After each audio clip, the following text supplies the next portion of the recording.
Hey everyone, Dennis Chang here. Welcome to another video. I'm in Montreal. I just got back from Japan, and tomorrow I have to drive to New York City.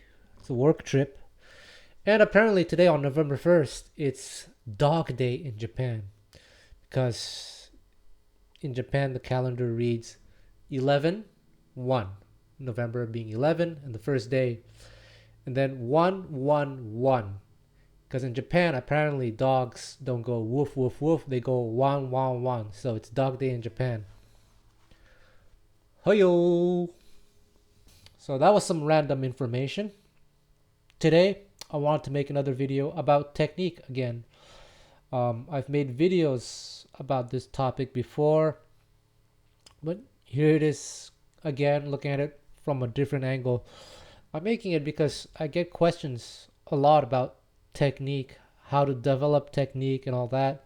And today, I actually gave my first lesson, private lesson, in such a very long time. I don't know how many years it's been since I've actually given a lesson. I usually refuse students because one is already too many for me, but they came from Belgium and they were only here for a short time. So I said, why not? Why not just one time? Um, as to why I don't give lessons, not that I don't want to, I would really love to, but I don't have a lot of time. I can make another video about that one day, about my schedule and all that stuff. But anyway, again, the topic of technique came up again. And people, when they're talking about technique, they're often talking about being able to play fast. But for me, being able to play fast, of course, it's the whole point, it's the whole reason people play music in the first place. I think the ability to shred, to play as fast as possible, is the most important thing in life, more important than family, religion, politics. It's all about shred. But technique is still more than that. And that's what I want to talk about in this video. But first, if you want to support me, I would really appreciate if you could like, if you could subscribe, or if you can even comment on this video. If you want to financially support me, you can buy something on Bandcamp, DC Music School, or Sound Slice.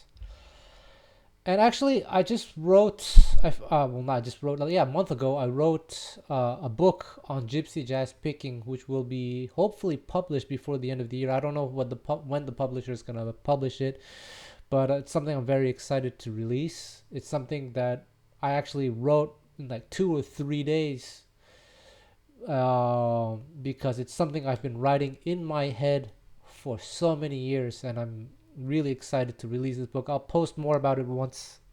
I'll talk more about it once it's released. So just give you a little update there. Anyway, let's talk about this.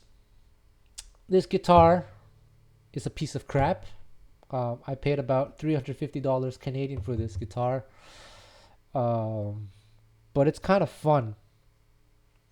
The video that you watched me playing, the beginning, is something I had to do for my father because there's a life celebration event in Taiwan for my father, I think next week. But because I have to go to the USA, I couldn't attend, so they asked me to make a little speech and play a little something. And I played this nice tune from a Ghibli movie called The Tale of Princess Kaguya. It's a very sad story, and the song is called Inochi no Kyoku. And what that means, I guess it translates to memories of life. It's a very beautiful song. I played with a lot of feels. Can you feel it? And here's the thing I wanted to talk about today is, for me, technique should be at the service of music. All that thing about playing fast, hopefully you understood the sarcasm there, even though I do love shred. But yes, I think technique should be at the service of music, and you should always think about sound first and foremost before you think about like what kind of pick do you use, how do you position your your left hand, your right hand, how you strike the strings. Should you use alternate picking, rest strokes, free strokes, sweep picking, hybrid, etc., etc.? For me, I mean, I practiced a lot, but technique for me came naturally in the sense that I always thought about sound. It was always a priority for me. So I would have a sound in my head, and then I would try to find a way to achieve the sound. So for this song, I decided to play with my fingers. I decided to play with my thumb. I chose to play on this guitar because it's the sound that I heard in my head. And I heard it being played with the thumb because it's the color. I felt this was the way to achieve the color that I was looking for. And so when developing technique, I think, well, at least for me anyway, I think it's that important that you know what kind of sound you're looking for. And then from there, you find the most efficient way to achieve it. So technique will always be a balance between sound and efficiency. Whenever it's possible to prioritize the sound, I would prioritize the sound. But sometimes it's not possible, and then you might have to think about efficiency. So that usually happens when you're playing more intricate music that's more technically demanding. But what I just played earlier was something, quite simple in terms of technical requirements. So I used actually fairly awkward fingerings because I felt the melody would be best played roughly where I played them, namely on the D and G strings and occasionally going into the B string. And so all this, in my opinion, is part of technique. It's some kind of ear training as well. All this, I think, is very, very important because I do feel that sound is something very, very important, often overlooked. When someone gives me a guitar, whatever guitar it may be, I play with it. I feel how, I feel it out, and I decide in the moment where it might sound best. If I were going for something a bit more aggressive, I probably would play with a pick and attack closer to the bridge. If I want something softer, I play lighter but more over the sound, etc., etc. I play, I listen, and then I adjust. And that's how I developed my technique. It always surprised me that there were people out there who could play really technical things, like impressive things, played really, really fast. But then when it came to playing something simple melodies, sometimes the sound wasn't really pretty. Like the vibrato is very weak, or at worst, they're even playing out of tune, because it's possible to play out of tune on the guitar. Some people push too hard that the string goes out of tune.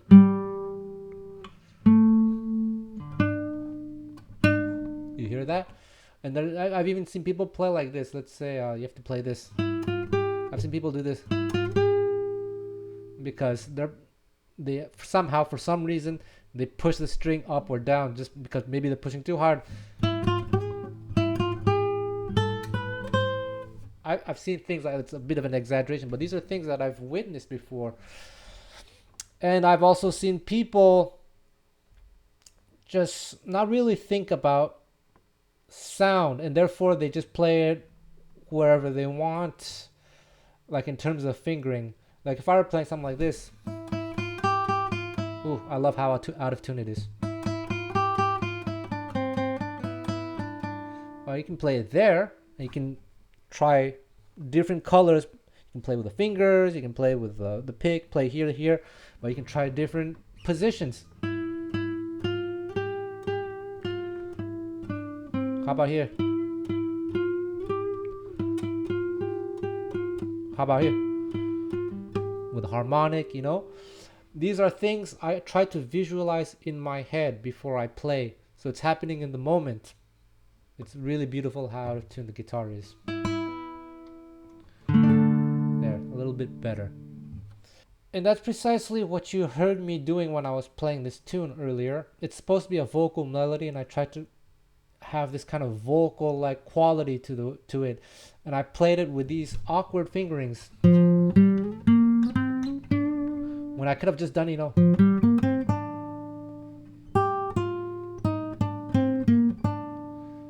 but I find it sounds bland doing it there. It sounded better here. I considered doing it on the A string, but then no, I just felt because having these little slides, I don't know if I did it in the intro video, but these little,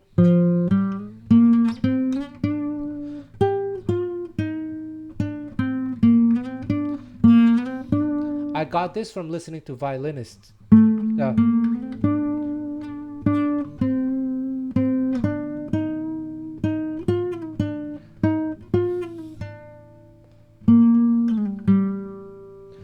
right. And I think it's just so important to develop this skill to be able to touch an audience in that way. And then I heard all this being played with my thumb. Well, not my thumb specifically, but I heard a certain sound, and I felt that the thumb was the way to achieve this sound. These rest strokes with the thumb. Yeah. And then another thing about technique is I think rhythm is a part of technique. I say this because in gypsy jazz, you have a lot of these quote unquote advanced, even professional players who can shred, play really, really fast, but they cannot play in time to save their lives. Or maybe they play in time, but they're rushing so much. Now, of course, when it comes to phrasing, it's possible to play, it's a spectrum. You can play laid back, very laid back, slightly laid back. You can play in time. You can rush. It's all this is all these are musical possibilities. But I've come to realize that a lot of gypsy jazz players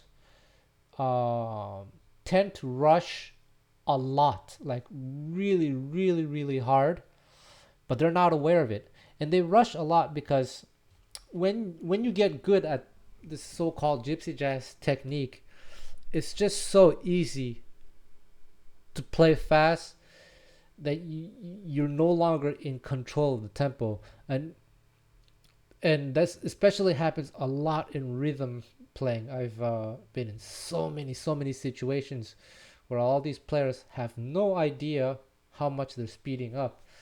I'd call a song, like "All of Me" or something. One, two, I want 2, 3, 4, and it just ends up like this. I encounter this so much. By the way, you should watch last week's video where I talked about Dunning-Kruger.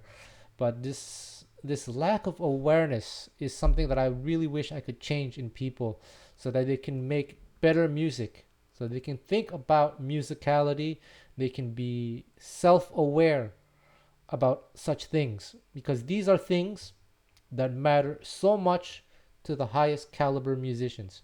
I'm not saying I'm part of that tier, but I would like to definitely say that I've thought a lot about musicality. I think my playing would have been better. I mean, the sound would have been better if I had a better guitar, but I felt it should be that the melody should be played on a nylon string guitar. This is the only one that I have, and like I said, it's a really bad guitar. Well, not really really bad, but it's definitely not a good guitar. But despite that, I would like to think that I managed to make it sound pretty decent. Would you not say? And that's the next point. A lot of people, when they're talking about technique, they're talking about, what string gauge should I use? What kind of pick should I use? Kind of neck, whatever, like scale length, all these things. What kind of wood? Again, those things do factor into creating a good sound. But I think guitar players ideally should learn to be able to make music out of relatively decent instruments, no matter the instrument. I remember one time I went to a music store in Montreal, and I just started playing. And a lot of people in Montreal know that I play gypsy jazz, so I just grabbed like the worst guitar that they had, and I started playing on it, and I managed to make it sound okay. And the employer's like, that's what he said, like, that's what I like about you gypsy jazz guys, you can just play music on any instrument. But I don't think it's just gypsy jazz. Well, of course, that skill definitely came from gypsy jazz for me, but I think it's a skill that should be universal, that we should not be too over reliant on specific setups or whatever. Just grab an instrument and learn to adapt, adjust your technique according to the instrument. That's what I often do. Sometimes I'm given guitars that where I cannot play the way I usually play because I do have preferences, but I still manage to get something out of it by adjusting my technique. So there we go. That's just some food for thought. As far as jazz guitar is concerned, I would recommend that you take these standards, melody, simple songs like All of Me or whatever, and try to make it sing. Try to make it groove, because rhythm is part of technique. Try to make it sing. Think about dynamics, where to put accents, where to use bends, where to use vibrato, where not to use vibrato. When you use vibrato, do you put the vibrato right away? What kind of vibrato do you use? Fast vibrato, wide vibrato. It can be, you can play a note first and then not use vibrato, and then slowly start using vibrato.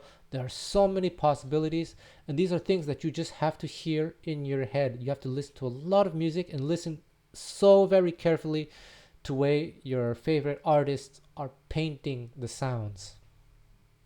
This could be easier said than done. So, and you can even take really stupid melodies like